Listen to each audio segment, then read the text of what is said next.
इन्नल्लाह व मलाइकतहु युसल्लूना अलन नबी या अय्युहल्लज़ीना आमनू सल्लु अलैहि व सल्लिमू तस्लीमा। दुरूद पाक पढ़ लीजिए। सलातो सलामु अलैका या रसूलल्लाह व अला आलिका व अस्हाबिका या हबीबल्लाह। अस्सलातु वस्सलामु अलैका या नबियल्लाह व अला आलिका व अस्हाबिका या खातमन नबिय्यीन। नवैतु सुन्नतल इतिकाफ। मेरे मोहतरम भाइयों, मोहतरम बुजुर्गों, मालिक कायनात जल्ला जलालुहु व अम्मा नवालुहु व आज़म शानुहु व अतम्मा बुरहानुहु की हम्दो सलाम और हुजूर करीम आका मक्की मदन मुस्तफ़ा ताजदारे अंबिया खातमुन नबीयीन रहमतुल लिल आलमीन सल्लल्लाहु ताला अलैहि वसल्लम के दरबार गोहरबार में हदिया दुरूद सलाम पेश करने के बाद निहायत ही वाजिबुल एहतराम मेरे भाइयों, मेरे बुजुर्गों, रब कायनात के फजल करम से उस मालिक ने हमें महाना दरस कुरान की महफिल में शामिल होने का मौका अता फरमाया। दुआ है कि मालिक कायनात हम सब का आना, मुंतज़िमीन का इंतज़ाम करना अपनी बारगाह में कबूल फरमा लें। हमारा जो कि मौजू के हवाले से इस्लाही माशरा पर ज़्यादा ज़ोर होता है और जाहिर सी बात है, जब फ़र्द बेहतर होंगे तो माशरा संवरेगा, माशरा बेहतर होगा तो फिर कौमें संवरेगी इंशाअल्लाह। तो फिर जो इकबाल ने हमें सबक पढ़ाया है कि उस सबक को हम पूरा पाया तकमील तक पहुँचाने में कामयाब हो जाएंगे। इकबाल ने कहा, चीनो अरब हमारा, हिंदुस्तान हमारा। चीनो अरब हमारा, हिंदुस्तान हमारा। मुस्लिम है हम, वतन है सारा जहां हमारा। मुस्लिम है हम, वतन है सारा जहां हमारा। तौहीद की अमानत सीनों में है हमारे, आसान नहीं मिटाना नामो निशां हमारा। दुनिया के बुत कदों में पहला वो घर खुदा का, हम उसके पासबां हैं वो पासबां हमारा। तैगों के साए में हम पलकर जवां हुए हैं। तैग में तलवार, तैगों के साए में हम पलकर जवां हुए हैं। खंजर हिलाल का है कौमी निशां हमारा। मगरिब की वादियों में गूंजी अज़ां हमारी, थमता न था किसी से ले रवां हमारा।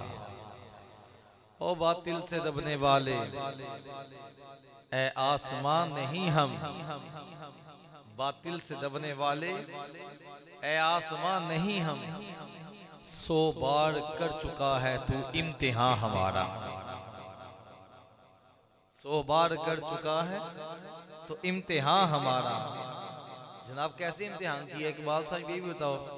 इकबाल कहता है, तूने बदर का मार्ग नहीं देखा, तूने हुनैन नहीं देखा, तूने हंदक नहीं देखी, तुमने करबो भला नहीं देखा, तुमने लाहौर में रोजा रखकर कटते हुए लाशें नहीं देखे, तुमने इनको नहीं देखा। तो इकबाल वही समझा रहा है, बातिल से दबने वाले ए आसमान नहीं है हम। 100 बार कर चुका है तो इम्तिहान हमारा। आगे हम बात हैं, ए गुलिस्तान उंदलुस, वो दिन है याद तुझको, था तेरी डालियों पर जब आशियां हमारा। ए मोजे दजला, ये दरे दजला को मुहातब करके इकबाल कहता है। लोगों ने समझा शायद ये इंडिया वालों के लिए लिखा हुआ है कि हिंदुस्तान हमारा है, तो इंडिया वाले कहते हैं हमारी तरफ मंसूब किया। मैं कहता नहीं, तुम्हें समझ नहीं आई, हम समझाएंगे इंशाल्लाह। हम समझाएंगे तुझे इकबाल की तमन्ना क्या थी। इकबाल ने किस किस को पढ़ा हुआ था? तो इकबाल कहते हैं, ऐ मौजे दजला तू भी पहचानती है हमको। दरिया दजला को खाते करके कह रहे हैं, ऐ मौजे दजला तू भी पहचानती है हमको। अब तक है तेरा दरिया अफसाना हाँ हमारा। दरिया दजला की बातें होती हैं। लोग बताते हैं कि सहाबा कराम अलैहिम रिज़वान ने दरिया दजला में, सामने काफिर थे, दरमियान में दरिया दजला आ गया। सहाबा ने कहा रुकना नहीं है, क्या हुआ, किश्तियां नहीं है। दस्त तो दस्त दरिया भी न छोड़े तुमने, बहरे जुल्मात में दौड़ा दिए घोड़े। तो दरिया दजला में सहाबा ने घोड़े डाल दिए। तो घोड़े डाले तो दरिया दजला भी सहाबा को रास्ता दे गया, यानी कि सहाबा के घोड़े दरिया दजला के ऊपर से जा रहे थे। तो मैंने शुरू में आयत वाक़ पढ़ी है कि जो अल्लाह के वली होते हैं उनको कोई खौफ नहीं होता। तो तमाम सहाबा आदिल और औलिया अल्लाह भी हैं, और पूरी कायनात के वली मिलकर भी किसी सहाबी के कदमों की हाक के बराबर नहीं हो सकते। तो आगे इकबाल कहते हैं, ऐ अर्ज़े पाक तेरी हुर्मत पे कट मरे हम। ऐ अर्ज़े पाक तेरी हुर्मत पे कट मरे हम, है खून तेरी रगों में अब तक रवां हमारा। सालार कारवां है मीरे हिजाज अपना, इस नाम से है बाकी, इस नाम से है बाकी आराम जां हमारा। तो ये इकबाल ने आखिर पर कहा, इकबाल का तराना बांगे दरा है गोया, होता है ज्यादा पेमा फिर कारवां हमारा। एंड पे इकबाल कह रहा कि ए जरा गल्ला में तो दसियां है ना, ए काम फिर असी करने हैं। समझ आइए, एंड वाले शेर का मतलब ये है, कह रहे ये जो बातें मैंने बताई है ना आपको कि कभी दरिया दजला में हमने घोड़े दौड़ा दिए, ये तो मंजिल आने वाला था, ये तो अपना मामला सीधा हो गया, ये काम हो जाना था। अभी जेल में ये नजारा कर लेना था लोगों, ये मामला तो होंगे वाले। कहा ये इकबाल कहते हैं हमने दोबारा से वो काम कर दिया, हमने दोबारा से दरियाओं में घोड़े डालने, हमने दोबारा से हिजाज के अंदर छुपे हुए जितने बेड़ी हैं उनको निकालना है, और चीनो अरब हमारा, हिंदुस्तान हमारा। ये बात हमें सुल्तान सलाहुद्दीन अय्यूबी ने बताई। आपका पढ़ रहा था दास्तान इमाम फरोशो की किताब के सफ़ा नंबर 72 पर ये बात सुल्तान सलाहुद्दीन अय्यूबी के बयान हुई। आप फरमाते हैं, एक बात याद रखना, इस्लामी सल्तनत की कोई सरहद नहीं होती है, इस्लामी सल्तनत की कोई सरहद नहीं होती है। जब तुमने अपने आप को सरहद में मुकय्यद कर लिया तो तुम एक खास जगह पर अपने आप को कैद करने वाले हो जाओगे, और अल्लाह ने तुम्हें आजाद पैदा किया। चीनो अरब हमारा, हिंदुस्तान हमारा, और तुमने पूरी दुनिया पर हुकूमत करनी है। ऐ मुसलमान, अपने आप को एक जगह पर कैद ना कर लेना। तो हमें ये बातें इकबाल इशारे इशारे में सारे को समझा गए, कई जगह पर सलासल समझा गए, तो हमें समझ नहीं होगी। तो है मालिक के कायनात जल्ला जलालुहु ने हमें यहाँ पर जो जो अहम बातें सुनने का मौका अता फरमाए। मालिक दुआ है कि अल्लाह उस पर अमल की भी तौफीक अता फरमाए। कुरान मजीद की मैंने आया मरका तिलावत की। मालिक के कायनात इशारा मता है, अला इन्ना औलिया अल्लाहि ला खौफुन अलैहिम वला हुम यहज़नून। खबरदार, जान लो कि अल्लाह के वलियों को ना कोई खौफ होगा ना ये गमज़ुदा होंगे। अब खौफ और गम का मतलब क्या है, इसका मतलब पता होगा तो बंदे को आसानी हो जाएगी समझने में।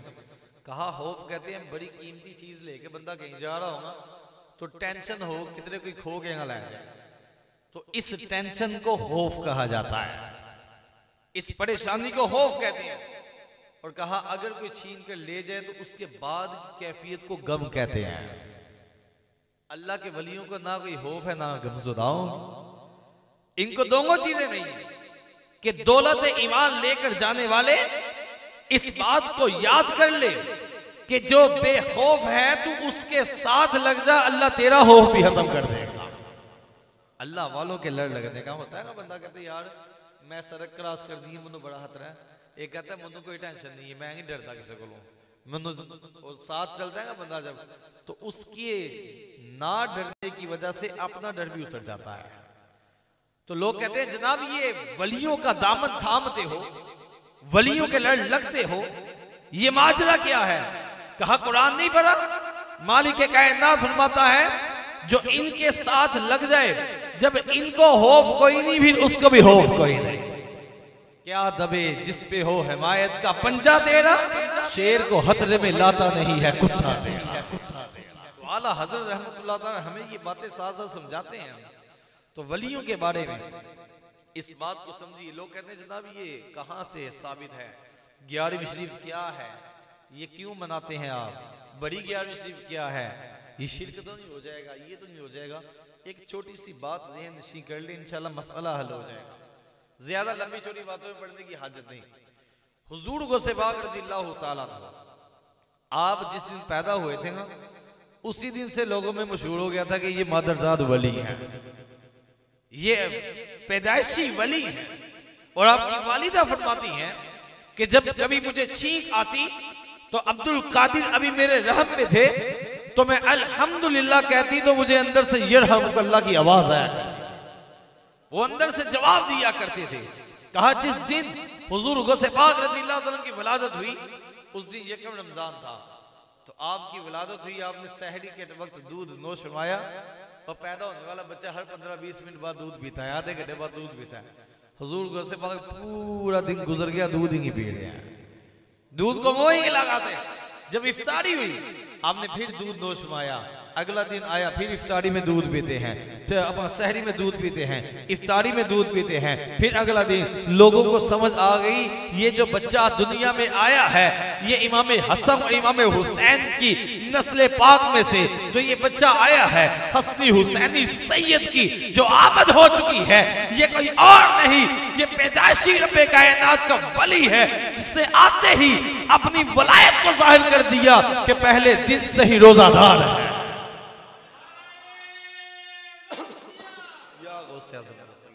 ये हुजूर गौसे पाक और गौसे पाक की 11वीं खाने वालों और रमजान के रोजे छोड़ देने वाले इस बात को समझे कि 11वीं गौसे पाक की खानी है, और तीन रमजान को सैयदा तैयबा ताहिरा सैयदा फातिमा ज़हरा रज़ियल्लाहु ताला अन्हा का यौम भी मनाना है, लेकिन रोजे छोड़ते जाने हैं। 21 को हमने मौला अली की याद मनानी है, लेकिन रोजे छोड़ते जाना है। कहा ना इन लोगों का तरीका देख लो, क़यामत तक अगर किसी ने गौसे पाक का नाम लेना है, फिर गौसे पाक के पहले दिन से उनकी जिंदगी को देखना कि वो जब दुनिया में आए थे उस वक्त भी रोजा रखा था, और जब दुनिया से जा रहे थे वो साल भी आपके रोजों में जा रहे थे। सारी जिंदगी आपने रोजा नहीं छोड़ा, तो हम 11वीं खाने वाले जनाब हम रोजे छोड़ दें? ना ऐसे नहीं होगा जनाब। हम पक्के सच्चे हुजूर गौसे पाक के गुलाम हैं, पक्के सच्चे हुजूर गौसे पाक के मानने वाले हैं, तो इसलिए हम रोजे नहीं छोड़ेंगे, हम ऐसे नहीं करेंगे क्योंकि मेरे मुर्शिद गौसे पाक ने रोजा नहीं छोड़ा है। तो हुजूर गौसे पाक रज़ियल्लाहु ताला अन्हु आप मजीद जब उम्र मुबारक थोड़ी ज्यादा हुई तो मैं आपको आपकी करामत के साथ आपकी इस्तिकामत भी बताऊंगा ताकि समझ आए बंदे को कि हमने जनाब सिर्फ ये बात याद रखें, आज हमारा रंग बड़ा बदल गया, मामला अजीबोगरीब होते जा रहे हैं। हम कहते हैं सिर्फ पीर ओनू मनना जेरा आवाज उठ के बहाए, और इस तरह के जो डब्बा पीर हैं इनके जितने मुरीद बड़े जाहिल होंगे ना उतना पीर कामिल समझा रहा है। जितना मुरीद जाहिल हो उतना ही पीर कामिल समझा जाता है कि वो पता होता है मुरीद को कि पीर साहब उन्होंने नमाज से नहीं आखना, लिहाजा पीर साहब की क्या ही बात है। पता है मुरीद को पीर साहब ने मुझे दुरूद नहीं आखना, और पीर साहब क्या बात है आपकी। पता है पीर साहब ने मुझे हज ज़कात के लिए नहीं कहना है, बस पीर साहब नहीं कहना है। जब आते हो तो आते हुए भी हमारे लंगर खाने में हिस्से डालते जाना और जाते हुए भी डालते जाना, ये लंगर खाना चलता रहे। खाना हुदा जो है वो चाहे गैरे आबाद हो जाए, कहा वो पीर भी इसी इंज दा लभने सोंगा जाके इंज दा लभे जेड़ा सानू एना गल्लां वालू ना कि जनाब नमाज पढ़नी उठ के तहज्जुद भी पढ़ ली उठ के, ए गल्लां नहीं सानू समझ आंदियां। पीर साहब साडे ओ होने चाहिए ने जेड़े सानू कहन जनाब आ जाओ कोई गल नहीं, अच्छा बीबी भी आना चाहती है कोई गल नहीं, लै आओ सानू केदी मानत है। शरीयत माज़अल्लाह आपने काट दी है, बीबियां भी आना चाहिए, कोई गल नहीं। वो अजीब वो गरीब मामला, ये गौसे पाक रज़ियल्लाहु तआला के नाम पर खाने वाले इस तरह के मामलात कर रहे हैं। मैं कहता हूँ सूना जंगल रात अंधेरी, छाई बदली काली है, ओ सोने वालों जागते रहियो चोरों की।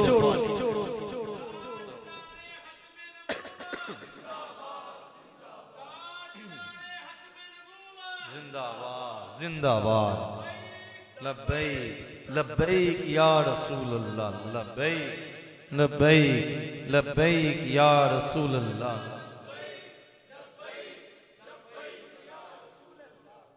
तो हम हुजूर गौसे पाक रज़ियल्लाहु तआला अन्हु की जिंदगी को पढ़े तो सही। छोटे छोटे थे हम जब हमें वो पढ़ाई गई थी, वो डाकुओं वाला वाकया आप में से हर एक ने सुना होगा, पढ़ा भी होगा कईयों ने, डाकुओं वाला वाकया। ये तो हमने सुन लिया जनाब, सबक क्या मिला, पता क्या चला उस डाकू वाकया तो आपको आता ही है। पता क्या चला, हुजूर गौसे पाक रज़ियल्लाहु तआला की उम्र मुबारक थोड़ी है, तकरीबन 7 साल बयान की जाती है। उस उम्र में 40 अशरफियां जो अंदर सी हुई थी, डाकू तलाशी लेकर जाने लगता है, कहता है आपके पास तुम्हारे पास कुछ है बेटे? कहा हाँ है। हाँ है, कहा है ये अंदर सी हुए, अंदर देखो जाके। उसने निकाले, कहता है जाके अपने सरदार, कहता है सरदार एक बच्चा देखिए, चेहरा बड़ा नूरानी है, हाँ चेहरा बड़ा नूरानी है, बच्चा देखिए। उसने हमें ये सारी बात बता दी है, मुझे समझ नहीं आई उसने क्यों बता दी। वो सरदार भी आता है, कहते बेटा तुम अगर चुप किए रहते, अगर कहते मेरे पास कुछ नहीं है, तो तलाशी तुम्हारी लेकर भी कुछ निकला नहीं था, तो बेटा तुमने ये क्यों नहीं कह दिया मेरे पास कुछ नहीं है। कहा जब घर से चला था तो वालिदा ने इधर पर 40 अशरफियां सी थी, कहा बेटा ये तेरा ज़ाते राह है इल्म दीन हासिल करने के लिए, इसको इस्तेमाल करते रहना, लेकिन बेटा एक ही बात याद रखना, कभी झूठ नहीं बोलना है बेटा, कभी झूठ नहीं बोलना। कहा मेरी माँ ने कहा था झूठ नहीं बोलना, इसलिए मैंने सच सच बता दिया है। तो कहा तुम माँ कौन सी तुम्हें देख रही थी? कहा माँ ने कहा तो था, माँ ने कहा तो था, माँ देखे या ना देखे अताअत और फरमाबरदारी ये है कि उनकी बात को माना जाए। सरदार की आंखें अश्कबार होगी, कहा छोटा सा बच्चा हो, माँ की बात को इतना पाबंदी से मानता है और मैं रब की बात को नहीं मानता, और मैंने इतने लोगों की इज्जतों को पामाल किया, मैंने इतनों का माल खा लिया। सारा माल उसने लोगों को वापस दिया। साथियों को कहता है मैं तोड़ा सरदार है, मैं लगा तो वह करा, तोड़ा की इरादा है? हाँ क्या सरदार जैसी डाकू डाका से नहीं करन तेरे पीछे पीछे, हाँ तो तौबा करन भी तेरे पीछे ही, तौबा करते हुए तुम्हारे पीछे हैं। सबने तौबा की और उलमा ने इस बात को लिखा, उन तमाम डाकुओं ने जो तौबा की थी, वक्त का मालिक कायनात ने वली बना दिया था।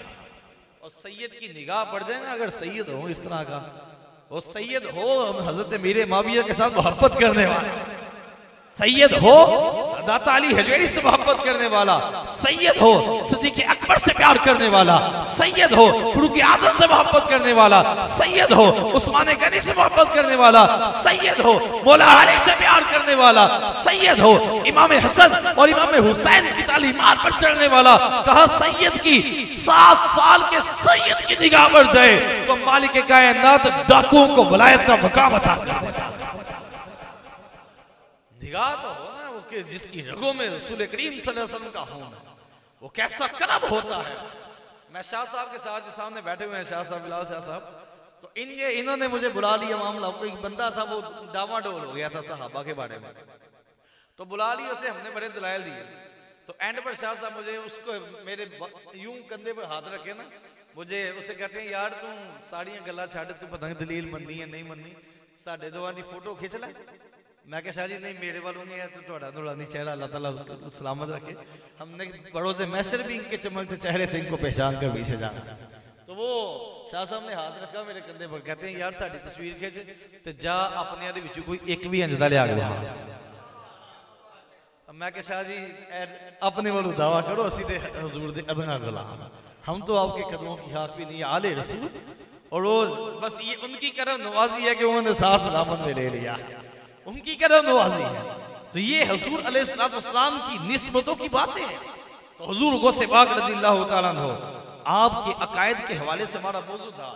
हुजूर गौसे पाक रज़ियल्लाहु, मैं ओपन चैलेंज करता हूँ, सारी जिंदगी के लिए ये बात याद रख लें, कोई बंदा भी क़यामत तक अपने आप को चाहे कादरी लिखवाता हो, चाहे कुछ भी लिखवाता हो, चाहे वो शेखुल इस्लाम कहे, चाहे जो मर्जी कहे अपने आप को, क़यामत तक के लिए हुजूर गौसे पाक जिनकी निस्बत से बंदा कादरी लिखवाता है, हुजूर गौसे पाक से कभी हजरत मीर माविया की गुस्ताखी साबित करता।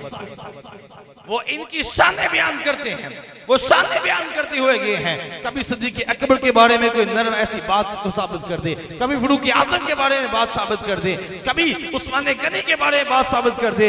मैं कहता हूं तुझे समझ ही नहीं आई, हुजूर गौसे पाक ने बता दिया कि क़यामत तक जो भी सैयद आएगा उसकी पहचान मेरे अकायद और नजरियात से कर लेना। वो इस बात में लड़ेगा नहीं कि लड़ाई हुई थी, वो डंके की चोट पर कह देगा जिससे वालिद मोहतरम ने सुलह की थी उससे हमारी भी सुलह। जन्नती जन्नती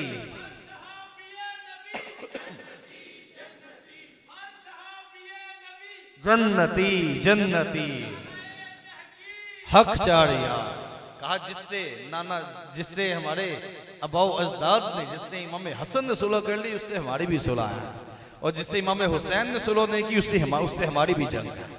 बात खत्म कि इमाम हुसैन ने यजीद से सुलह नहीं की, जनाब हमारी भी जंग। हम वाज़े कहते हैं इमाम हसन ने हजरत मीर माविया से सुलह की तो सुलह करके उन्होंने सारे मामला देखकर सुलह की थी। तो मेरे इमाम हसन जो हैं वो भी हक वाले हैं और हक को पसंद करते हैं। उन्होंने सुलह करके बता दिया, ओ लोगों बाद में लड़ते न रहना, ये पहली गलत फहमियां थी, हमारे मामलात मोहब्बत वाले ही हैं। मुहम्मद रसूलुल्लाह वल्लज़ीना मअहू अशिद्दा वल कुफारी वरुहमाउ बैनहुम। सरकार के जो साथी हैं ये आपस में बड़ी मोहब्बत करने वाले हैं, सहाबा आपस में बड़ा प्यार करते थे।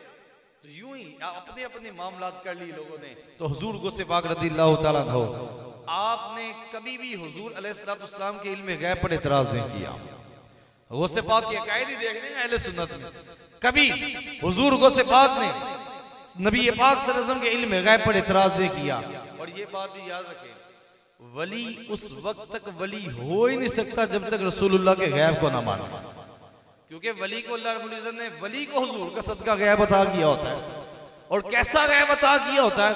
ऐसा गैब अता किया होता है कि नबी पाक सल्लल्लाहु अलैहि वसल्लम से तरबियत लेने वाले हजरत उमर रज़ियल्लाहु ताला अन्हु, आप मदीने शरीफ में जुम्मे का हुतबा इरशाद फरमा रहे हैं और उधर हजरत सारिया रज़ियल्लाहु ताला अन्हु का लश्कर पीछे से काफिरों ने हमला कर दिया। आप मदीने में हैं, मदीने से आवाज देते हैं, या सारियतुल जबल, ऐ सारिया जरा पहाड़ की भी खबर ले लेना। हजरत सारिया ने मदीने से आने वाली वो आवाज सुनी और सहाबा कहते हैं हम जब पहाड़ की तरफ हुए तो वहां से एक लश्कर ने हमला कर दिया हुआ था, हमने उनके साथ मुकाबला किया, अल्लाह ने इस्लाम को फतह अता की और सहाबा ने वक्त नोट कर लिया। जब वापस मदीने में आए तो उधर सहाबा ने बताया कि फला फला तरीक को हजरत उमर ने मिंबर से ये आवाज दी थी, या सारियतुल जबल, और आने वालों ने कहा था ये आवाज हमने वहां सुनी थी। ये हुजूर के गुलामों की शान है जनाब। मदीने में मिंबर हुतबा देते हुए महीनों दूरी के पर निगाह रख रहे हैं, देख रहे हैं। चलो जी हो सकता है कि सब हजरत उमर रज़ियल्लाहु ताला की गल समझ ना ही आए तो हम कुरान से ले लेते हैं, हम कुरान से मामला सीधा कर लेते हैं, क्योंकि कुरान में भी तो सारा कुछ है ही अल्हम्दुलिल्लाह। हम ये नहीं कहते जनाब कुरान में नहीं है, वली की करामत कुरान से साबित है। और वो कैसे जनाब? जब सुन्नी कहते हैं जनाब हुजूर गौसे पाक ने एक वक्त में 70 मुरीदों के घर में इफ्तारी की तो लोग कहते हैं एक इंच हो सकता है, एक इंच हो सकता है एक वक्त 70 मुरीदों के घाट हो जाए, ऐ नहीं हो सकता। मैं कि वाकई जितनी सी तेरी अक्ल है ना उसके एतबार से नहीं हो सकता। तो अल्लाह के बंदे करामत कहते ही उसे हैं जो अक्ल में ना आए, जो अक्ल में ना आए, करामत कहते ही उसे हैं। अगर ये नबी से सादर होते इसे मौज़ा कहते हैं। तो हुजूर गौसे पाक रज़ियल्लाहु अन्हु की ये करामत सुनाए तो लोगों को मरोड़ पड़ते हैं। मैं कह कोई मसला नहीं, 50-50 हज़ार रुपया दूसरे मुल्कों जाके या 2-2 लाख रुपया लैके जो तरावीह सुनाते हो विच कुरान तो पढ़ते ही होगे ना, पूरा छड्डते ही जाते विचों। सूरह नमल भी पढ़ते हो, सूरह नमल में हजरत सुलेमान अलैहिस्सलाम का दरबार लगा, आपने सुलेमान अलैहिस्सलाम का दरबार लगाया। सूरह नमल में मालिक की कायनात ने इसको बयान फरमाया। सुलेमान अलैहिस्सलाम फरमाते हैं कि मलका बल्कीस को हत भेजा है कि वो मुसलमान होकर आ जाए हमारे पास। अब वो वहां से चल पड़ी है, 6 महीने का फासला शहर सबा का, जहां सुलेमान अलैहिस्सलाम थे वहां से 6 महीने की दूरी वो चल पड़ी हुई है। सुलेमान अलैहिस्सलाम का दरबार लगा है। आपने कहा कोई है उसका तख्त ले आए यहाँ पर, उससे आने से पहले उसके आने से पहले तख्त ले आए। और आपका दरबार तकरीबन जवाल के वक्त तक लगा करता था, जवाल के वक्त तक, ये नहीं कि समझ लो 2-2.5 घंटे, 1 घंटा 1.5 घंटा तक, इतना टाइम। आपने कहा कोई है ले आए, तो एक जिन खड़ा हुआ। जिन कहता है मैं लेके आना। पूछे कितनी देर? कहता है या सैयदी आपका दरबार जितनी देर लगा हुआ है ना, इतनी देर में मलका बल्कीस का तख्त 6 महीने की दूरी से वो 40 बाय 80 गज का उठाकर मैं आपके पास ले आऊं। और घंटे 1.5 में जिन कहता मैं ले आऊं। आप कहने नहीं ये टाइम होता है, जरा तुम्हें जल्दी चाहिए था, टाइम होता है और जल्दी चाहिए। आपने बता दिया वक्त ज्यादा है, इससे जल्दी चाहिए। और 6 महीने की दूरी पर तख्त हो, सुलेमान अलैहिस्सलाम मंगवा चाहते हैं, और तख्त भी 40 बाय 80 गज का है और कई पहरों के अंदर छुपा हुआ है, वहां से उठाकर लाना है और लाकर सुलेमान अलैहिस्सलाम के दरबार में 2-2.5 घंटे में रखना है। बंदा कहता है अकल नहीं मानती, लेकिन आप हमारे नहीं, इससे भी जल्दी चाहिए। आप बता रहे हैं ऐ लोगों, ये बात याद रख लेना, अगर इतनी दूरी से 2-2.5 घंटे के अंदर एक जिन वो तख्त ला सकता है, इधर मामला और ही करवाऊंगा, फलक ने नजारा और ही करना है, क़यामत तक के लिए हुज्जत कोई और कायम करनी है। कहा क़यामत तक आने वाले वलियों की करामतों का इनकार करने वाले कुरान को पढ़ लिया करें। वो फिर कौन खड़ा हुआ? आपने कहा वक्त ज्यादा है। फिर वो खड़ा हुआ जिसके पास किताब का इल्म था, जिसके पास किताब का इल्म था। आसिफ बिन बरखिया सुलेमान अलैहिस्सलाम के उम्मती हैं और उस उम्मत के वली हैं। सुलेमान अलैहिस्सलाम के दरबार में अर्ज करते हैं या नबी अल्लाह, वो तख्त मैं लेके आता हूं। कहा कितनी देर में लाओगे? कहा सैयदी मैं 2 घंटे नहीं मांगता, 2 मिनट नहीं मांगता, 2 सेकंड नहीं मांगता, आप पलक झपके तख्त आपके सामने बना हुआ, आप पलक झपके तख्त सामने होगा। सुलेमान अलैहिस्सलाम जब आपने पलक झपकने में तख्त आपके सामने मौजूद था, आपने कहा ये मेरे रब का फजल है। ये क्या है? मेरे रब का फजल है। अब यहां पर सवाल पैदा हुआ, कुरान में तो बयान कर दिया कि वो तख्त सामने आ गया था, पलक झपकने में 2 सेकंड भी नहीं लगते, 1 सेकंड से पहले बंदा पलक झपक लेता है। और 6 महीने की दूरी पर मलका बल्कीस का तख्त हो और कोई छोटा सा तख्त ना हो, इतना बड़ा तख्त हो, पलक झपकने से पहले एक वली जो सुलेमान अलैहिस्सलाम की उम्मत का वली है, उसने पलक झपकने में लाकर सामने रख दिया। मैं कहता हूं हुजूर का फरमान अली शान है, हदीस पाक का मफहूम है, उलमाउ उम्मती का अंबिया बनी इसराइल, मेरी उम्मत के जो औलिया हैं, जो मेरी उम्मत के औलिया हैं, उनको मालिक कायनात बनी इसराइल, कहा उन बनी इसराइल के नबियों की तरह है।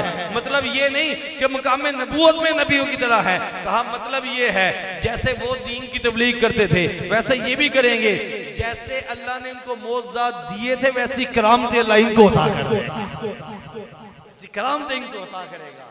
तो वो इतनी दूरी से तख्त सामने है। कहा मेरे रब का फजल है। किसका फजल है? हाँ, आज सूद का कारोबार करके लोग घर दे बाहर लोग खा लेने, हाज़ा मिन फजली रब्बी। मैं कहा सूद का काम करके फजल नहीं किया जाता, कंजरखाना करके फजल नहीं किया जाता। जनाब लानत पै रही है, अल्लाह से जंग का मामला करे और कहे मेरे रब का फजल है। मैं खुदा के बंदे कुछ तो होश के ना हो ले, फजल क्या होता है वो सुलेमान अलैहिस्सलाम बता रहे हैं कि जब अल्लाह रब्बुल इज्जत इतने इतने बड़े मामला सामने कर दे, फजल इसको कहा जाता है, फजल ये होता है। अब सवाल पैदा होगा, जनाब वो सुलेमान अलैहिस्सलाम की उम्मती पलक झपकने में तख्त ले आए, सवाल ये पैदा हुआ कि जनाब अगर तख्त लेंगे, आसिफ बिन बरखिया गए थे तो उधर बातें कौन कर रहा था? उधर बातें कौन कर रहा था? अगर बातें आसिफ बिन बरखिया कर रहे थे तो तख्त लेने कौन गया था? तो पता चला वली को अल्लाह ने ये तसर्रुफ अता किया होता है कि वो एक वक्त में मुख्तलिफ मकामात पर जिस्म के साथ हो सकता है और मुख्तलिफ मकामात पर वो काम कर सकता है। कहा ये माजरा है कि जब हुजूर गौसे पाक रज़ियल्लाहु तआला अन्हु आप असर की नमाज पढ़ा कर बैठे हैं, एक मुरीद आता है आगे कहते हैं हजरत आज इफ्तारी हमारे घर नहीं कर लेते, आज इफ्तारी हमारे घर नहीं कर लेते। आपने कहा कोई मसला नहीं, आज इफ्तारी तुम्हारे घर हो जाएगी। दूसरा आया कहता है हजरत आज इफ्तारी हमारे घर कर ले, कहा कोई मसला नहीं, इफ्तारी आज तुम्हारे घर हो जाएगी। तीसरा आया, पास बैठे बंदे देख रहे हैं सारे मौके करी जा रहे हैं, जाना कि मैं जाना कि मैं, कहा ये पास बैठे हुए ये देख रहे कि ये सबको ओके करते जा रहे हैं। एक आया, दो आया, तीन आए, चार आए, पांच आए, यहां तक कि 70 मुरीद हुजूर की बारगाह में आए। 70 मुरीद आए। अब ये करामत समझ आ जाएगी क्योंकि मैंने कुरान से दलील दे दी है। अब ये समझ आ जाएगी कि वाकई हो सकता है। तो कहा ये 70 मुरीद आए तो 70 मुरीदों को कहा मैं तुम्हारे घर इफ्तारी कर लाऊंगा। जब इफ्तारी का टाइम हुआ तो हुजूर गौसे पाक वहीं बैठे बैठे इफ्तारी की। इफ्तारी करने के बाद दुआए खैर की और साथ ही अल्लाह अकबर नमाज मगरिब अदा। मुरीद देख रहे हैं जनाब आज आपने 70 को दावत भी दी थी और किसी के पास गए भी नहीं, नमाज भी अदा फरमा दी है, अब नमाज से फारिग होकर बैठे हैं। एक आया कहने हजरत बहुत मेहरबानी आज मेरे गरीब आने पर करम किया था, हजरत बहुत मेहरबानी मेरे गरीब आने पर करम किया था। दूसरा आता है, तीसरा आता है, चौथा आता है, 70 मुरीद आए और आकर शुक्रिया अदा करते हैं। कहा ये क्या माजरा है, गौसे पाक रज़ियल्लाहु तआला अन्हु एक मकाम पर बैठे हुए 70 मुरीदों में उनके घरों पर इफ्तारी करके वापस तशरीफ लाए हैं, जिस्म नहीं हिला, जगह नहीं बदली। कहा ये अगर करामत समझ ना आए तो फिर आसिफ बिन बड़हिया की करामत को समझ ले।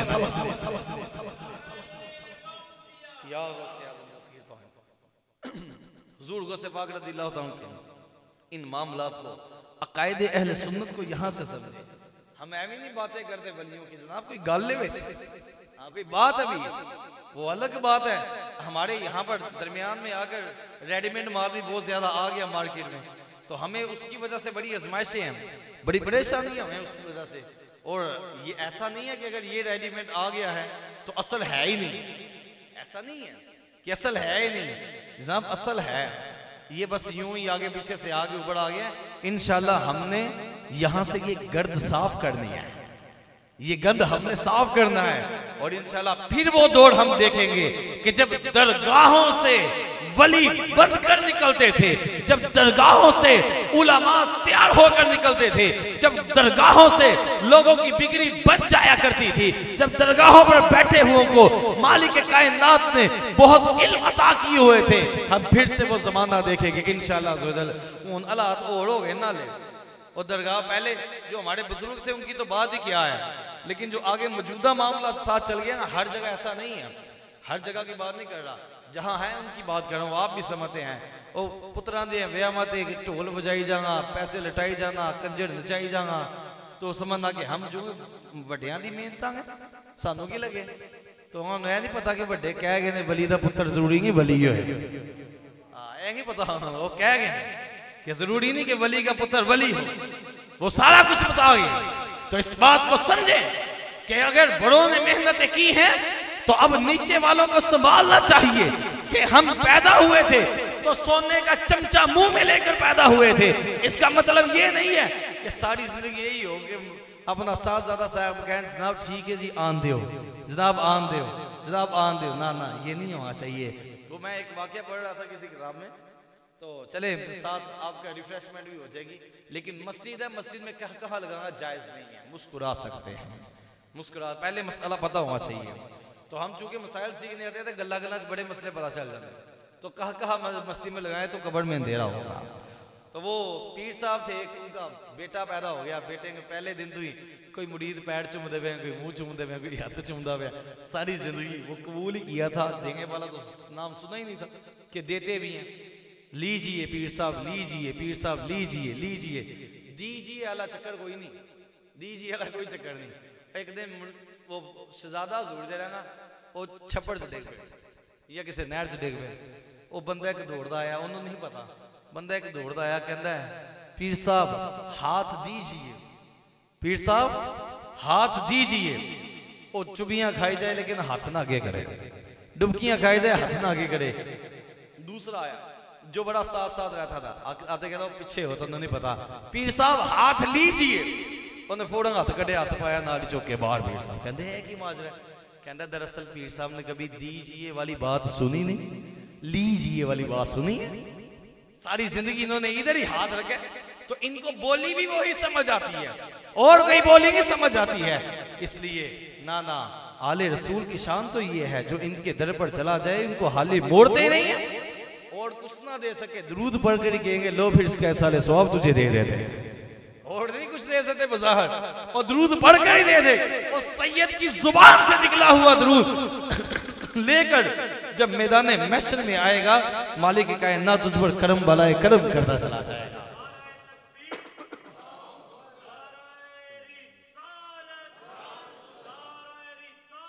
या रसूल अल्लाह हक चार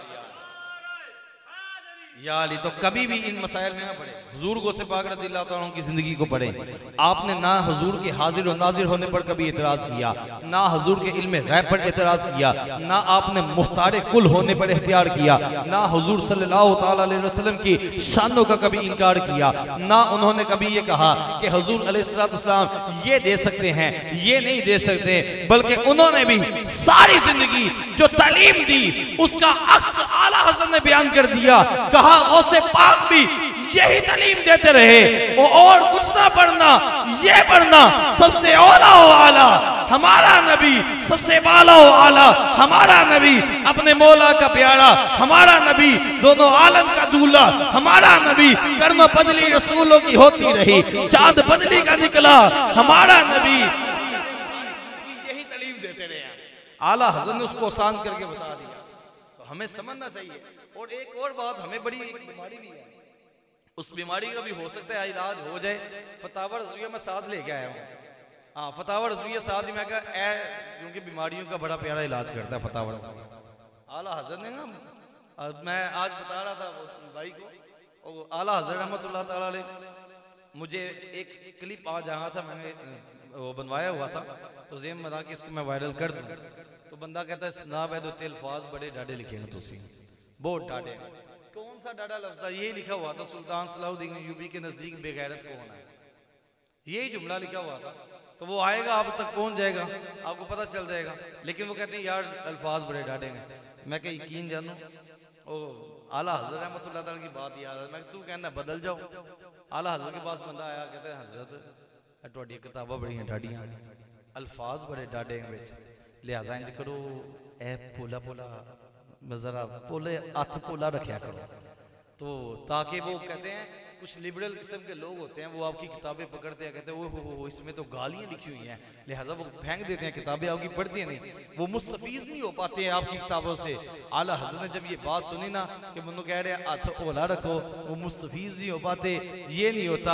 आला हज़रत की आंखें अश्कबार हो गई। आपने कहा यकीन जानो मैं तो अभी ये अल्फाज लिखता हूँ, अहमद रजा की तमन्ना ये है कि मेरे हाथ में तलवार हो और एक एक गुस्ताख का सर काटता चला।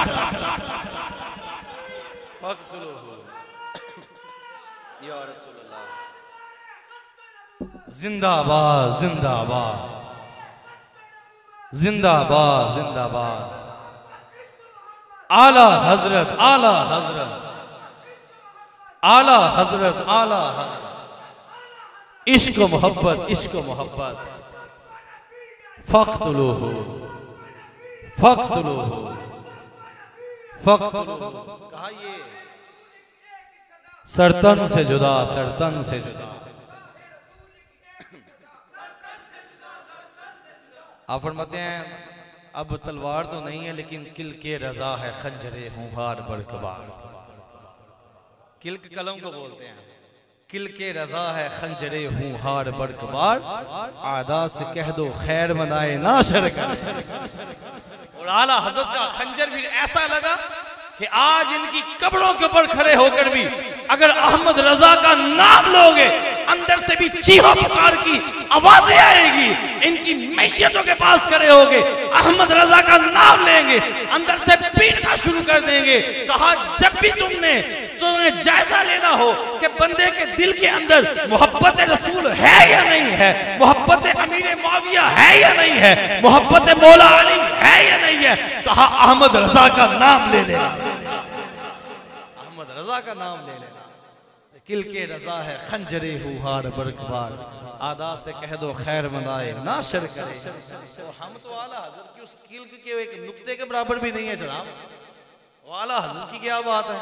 अब वो मसला समझाने लगा हूँ। आला मैं पढ़ रहा था फतावा रज़विया में 21वीं जिल्द है मेरे पास, तो इसमें आला हजरत रहमतुल्लाह तआला से सवाल हो गया। ये मसला आपको भी पहुंच जाएगा इसी बहाने। क्या अल्लाह रब्बुल इज्जत के लिए लफ्ज़ आशिक बोल सकते हैं? ये नातों में लोग बोल देते हैं कई मरतबा, तो आपको मसला पता होना चाहिए। क्या अल्लाह रब्बुल इज्जत के लिए लफ्ज़ आशिक बोल सकते हैं? आला फरमाते हैं बिल्कुल नहीं बोल सकते, जायज़ नहीं है। क्यों? वजह क्या है? वजह यह है कि ये मोहब्बत से अगला दर्जा है, मोहब्बत से अगला दर्जा है।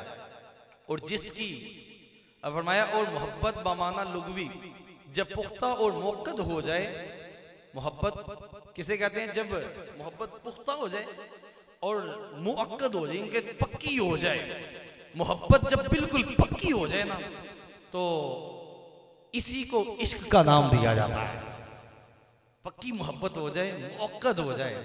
और दूसरा ये कि आगे आला हज़रत रहमतुल्लाह ने फरमाया फिर जिसकी अल्लाह रब्बुल इज्जत से पुख्ता मोहब्बत हो जाए और इस पर पुख्तगी मोहब्बत के आसार जाहिर हो जाए, नजर आने लगे कि वो हमारे औकात अल्लाह के जिक्र और फिक्र और उसकी अतात में मसरूफ रहे, तो फिर कोई माने नहीं कि इसकी मोहब्बत को इश्क का नाम दिया जाए।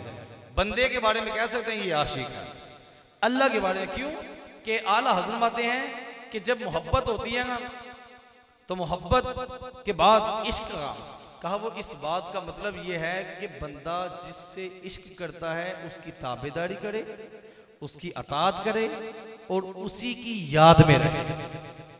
ये बातें होंगी तो आशिक कहलाएगा। क्या है? ये बातें होंगी ना, क्या? ताबेदारी करे, उसकी जिक्र और फिक्र में रहे और उसकी बातें माने, तो ये बंदा फरमाया आला हज़रत ने कहा ये बंदा आशिक है।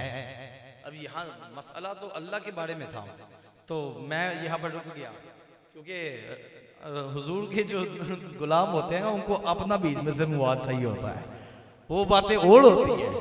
कहा इश्क, हम सब हुजूर के आशिक हैं, ऐसा ही है, हम हुजूर के आशिक हैं। तो हुजूर का आशिक आला हजरत अब इश्क का माना समझा रहे। इमाम अहमद रजा से पूछो कि जनाब आशिक किसे कहेंगे? कहा आशिक वो है कि जो सुबह शाम अपने महबूब का जिक्र करता है। कहा आशिक उसे कहेंगे जो अतात मुस्तफा में रहे, आशिक उसे कहेंगे जो हुजूर की फरमाबरदारी में रहे, आशिक उसे कहेंगे जो हुजूर के जिक्र फिक्र में रहे। लेकिन जनाब ऐसे वो बंदा भी आशिक है जिहड़ा जिना करके फारिग होता है, वो भी कहना मैं भी आशिक हूं। हम भी बहुत बड़े आशिक रसूल है जनाब, आप ही नहीं आशिक है। मैं क्या ना मुंह ना मत्था ते जिन पाड़ू लता खुदा दे बंदे कोई होश कर, वो तेरी शक्ल है, तू उधर जिना और बदकारियां करे, उधर तू शराबे पिए, उधर तू ऐशिया करे, उधर तू हुजूर को रंजीता करे, तेरी शादियां भी हुजूर को दुखी करके हो, तेरे निकाह भी हुजूर को रंजीता करके हो, तेरी वो वलीमे और तेरी सारी अयाशियां हुजूर को रंजीता करके हो। और तो कहते जनाब हम भी बड़े आशिक रसूल है। मैं कहा पूछो पढ़े लिखे इमाम से, इमाम अहमद रजा क्या फरमा रहे? आप फरमाते हैं कि आशिक वो होता है कि जो अपने महबूब की जिससे उसे इश्क हो गया है उसकी अतात और उसकी फरमाबरदारी और उसकी ताबेदारी में रहे। कहा आशिक वो होता है जो सुबह शाम उनकी याद में रहे जिनसे वो इश्क करता है, लेकिन तुझे ना सुबह हुजूर की याद आए ना शाम को हुजूर की याद आए, तेरे मामलात ही अजीब हो जाए, तू स्टेटस लगाते हुए भी हुजूर को याद ना कर सके, तू गाना गाते हुए भी तेरी यादें कहीं और चली जाए, तेरे मामलात ही अजीबोगरीब करीब हो जाए। और इस आशिक ये नहीं होता, आशिक वो होता है जो हुजूर अलैहिस्सलाम की मोहब्बत में रहे, जो हुजूर को याद करता रहे, जिसको ये परेशानी ना हो कि जनाब दुनिया पता नहीं क्या करेगी, दुनिया मुझे छोड़ जाएगी। मैं कह जब तेरे इश्क की वजह से दुनिया तुझे छोड़ जाए तो फिर पर्दा करके आराम से बैठ जाएगा और कहना दिल में हो याद तेरी, गोशाए तन्हाई हो फिर तो हलवत में भी अजब अंजुमन।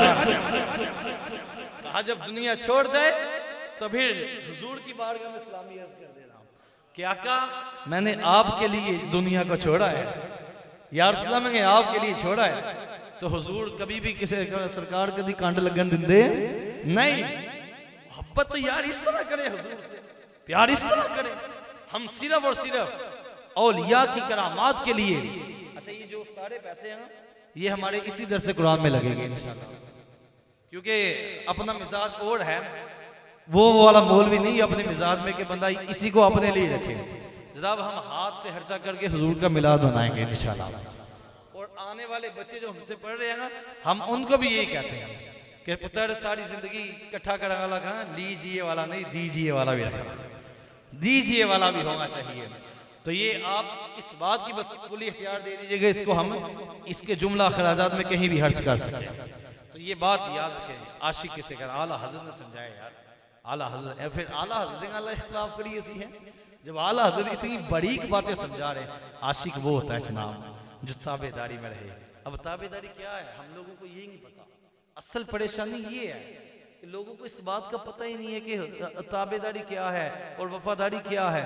हम सिर्फ और सिर्फ और सुल्तान सलाहुद्दीन अय्यूबी को मैं पढ़ रहा था तो उधर उन्होंने लिखा हुआ है काफिरों का एक मिशन ये भी है कि इस कौम को सिर्फ जोश देना, सिर्फ जोश देना। आज से पीछे हम क्या करते रहे हैं, सिर्फ जोश देना, इनको होश में ना आए। लेकिन कुर्बान जाइए हमारे बाबू ने जोश भी दिलाया, होश भी दिलाया, होश भी दिलाया। कहा उन्होंने जगह अगर जोश दिलाया। आज मैं स्टेटस देख रहा था और इसी साहब का था, वो कह रहे थे वो अल्ले भी सानू गाना करते हो, ए जेडे बच्चे तुहाडे फिल्मां देखदे हैं वो नच के रसूलुल्लाह दा नाम ही लेंदे और जिंदाबाद जिंदाबाद जिंदाबाद जिंदाबाद लब्बैक लब्बैक या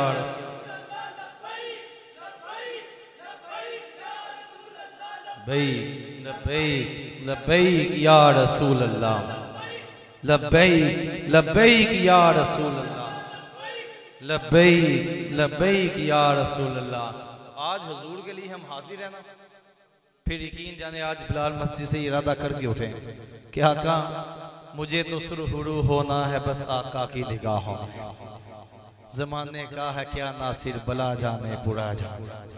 और जमाना जो मर्जी के अंदर है, सानू की लगे, हमें सरकार की बारगाह में सुरखरू होना है। बस मेरे आका जिसमें राजी है, जे सोना मेरे दुख विच राजी, सुखनू चुल्ले डावा। जैसे हुजूर राजी है वैसा करूंगा, क्योंकि लब पे नाते पाक का नगमा कल भी था और आज भी है। मेरे नबी से मेरा रिश्ता, मेरे नबी से मेरा रिश्ता, मेरे नबी से मेरा रिश्ता। हाँ, बहन भाइयों के रिश्ते बाद में है, वालिदैन का रिश्ता बाद में है, अजीजो अकरीबा के रिश्ते बाद में है, ये सारे रिश्ते दोस्तियां बाद में है। सबसे पहले मेरे नबी से मेरा रिश्ता, मेरे नबी से मेरा रिश्ता। हाँ बस हुजूर यही बात है, उन्हें जाना, उन्हें जाना, उन्हें जाना, उन्हें माना, ना रखा गैर से। लिल्लाहिल हम्द, मैं दुनिया से मुसलमान हो गया। ना बात को समझे तो सही है, हुजूर की मोहब्बत होती क्या है, बंदे इस बात को ले तो सही। हमने सिर्फ और सिर्फ वहां तक ही रखा है मामला, तो हम बदलने की तरफ आते ही नहीं है। हमारा वो सरकार का आशिक तो दूर से पहचाना जाता है यार, तो बाद मरने के भी लहद में उजाला होगा ना, वो इस तरह होगा जनाब। हमें समझ, लोगों को समझेंगे। आज हमारा बड़ा भी कोई नेक काम करेगा बंदा तो वो क्वाली लगा लेता है, और क्वाली का हमने पिछली दफा यहाँ पर बायोडाटा निकाल के दे दिया था सारा, वो भी फतावा रज़विया से।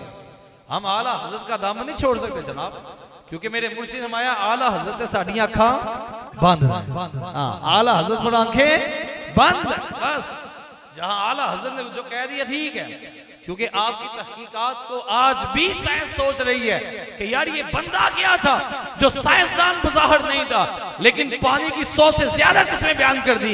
यार ये अहमद रजा बंदा क्या था जिसने जमीन साकिन है या नहीं है, हम लड़ रहे थे, इस बंदे ने तहकीक करके दे दिया। कहा ये बंदा कौन है जो पानी की किस्में भी बताता है और साथ ये भी बताता है केड़े पानी नाल वुजू हो जाता है, किदे नाल नहीं होता। ये बंदा क्या है? आज तक साइंस की समझ में आला हजरत नहीं आ रहे, साइंस की समझ में आला हजरत नहीं आ रहे कि ये बंदा क्या है जो दोनों हाथों से लिखा करता था। ये कौन सा बंदा है? इसके कितने दिमाग थे कि इधर से लिखता है, इधर से भी लिखता है, और जो बात यहाँ खत्म होनी है वो आगे से लिख रहा है। कहा ऐसा बंदा कहाँ है कि वो 7 घंटों के अंदर अद-दौलतुल मक्किया बिद्दामतुल गैबिया किताब लिखकर इसने इल्मे गैब के ऊपर वो पूरे बदमज़हबों का मुंह बंद करके रख दिया। कहा वो बंदा कौन है? मैं कहा और कोई बंदा नहीं, आला हजरत का जो कलम चलता है, जो जुबान चलती है। तुझे नहीं पता अहमद रजा को काबातुल्लाह के सामने हुजूर ने भी लाबे दहम अता किया, मौला अली ने भी अता किया, गौसे पाक ने भी अता किया। अहमद रजा अल्लाह या रसूल अल्लाह। अहमद रजा समझ आ सकते हैं किसी कि किस तरह कौन है अहमद रजा, कैसे समझ आएगा? तो इसलिए मेरे भाइयों हमें वो जो तालीम दी गई ना अहमद रजा वाली, आला हजरत वाली, उसको लेकर चलना है। हम इंशाअल्लाह इसका दामन थाम कर चलेंगे और साथ साथ हम चलते चले जाएंगे।